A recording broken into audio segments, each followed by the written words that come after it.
What's going on, guys? Micro here, and today I am bringing you another episode of Black Ops 3 Ace. And on today's episode, we are going to be discussing triggers versus bumpers. If you guys don't know what triggers are, this is L2 and R2 on the PlayStation controller, or LT and RT on the Xbox controller, and the bumpers likewise are L1 and R1, or RB and LB on the Xbox controllers. Now today we are going to be discussing, what's more beneficial, what do the competitive players like to use, and what's most used in general. Now right off the gate, Black Ops 3, if you press start, you go over here to options, you click on controls, you go down to where it says button layout, you click on there, there's this nifty little option here where you can see it says default. Now default, it has ADS on L2 and R2 for the fire weapon, and the tactical is L1 and the throw lethals is on R1.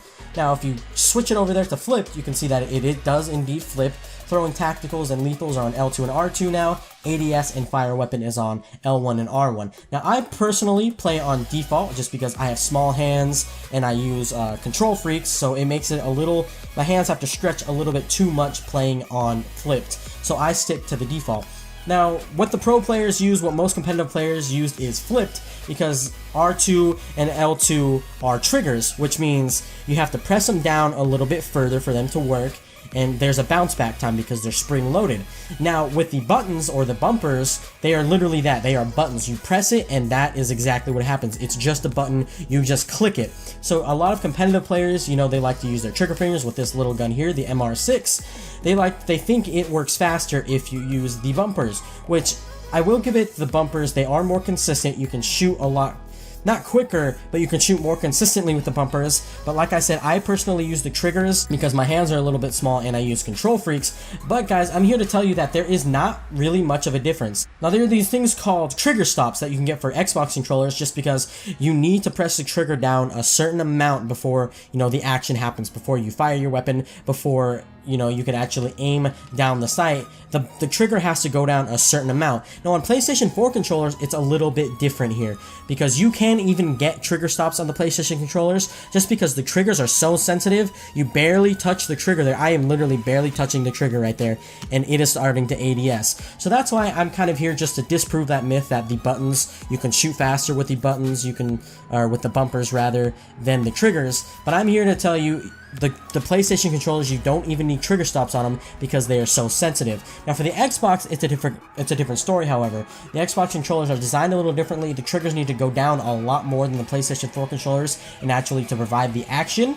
So just keep in mind there, depending on what console you're playing on, flipped can actually be beneficial. But for the PlayStation standpoint of view, the triggers are just fine because they are so sensitive. Now obviously this is a personal preference, whether you have smaller hands like me, maybe and you also use control freaks, maybe flipped isn't the right option for you because your hands have to stretch out too much and makes your aim go all wonky like it does with mine, so triggers would be more beneficial.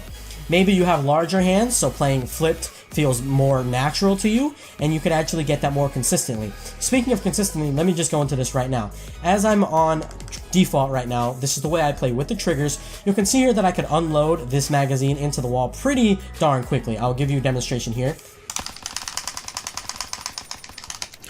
See, I could unload those 20 rounds into the wall pretty quickly, but you did see there was a couple stutters there. In between bullets, there's a little hesitation, just because the trigger does have that spring back time, so it does add a little bit of more inconsistency, and it does actually slow you down a tiny bit. Now I'm going to go over here and switch to flipped here, and I'm going to unload the magazine into the wall with R1. As you guys can see, it's going to be more consistent and just a tiny bit faster.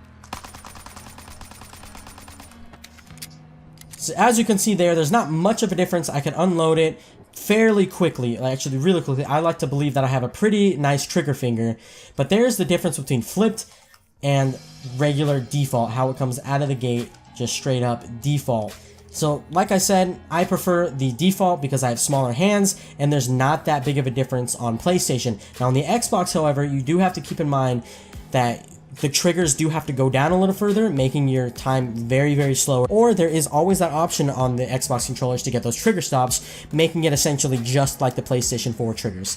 Thank you guys so much for watching this video of Black Ops 3 Ace. I hope you did enjoy the video. If you did, drop that hot thumbs up, share the video around, like it, and all that good stuff. And I will see you guys on the next video. Peace out, guys.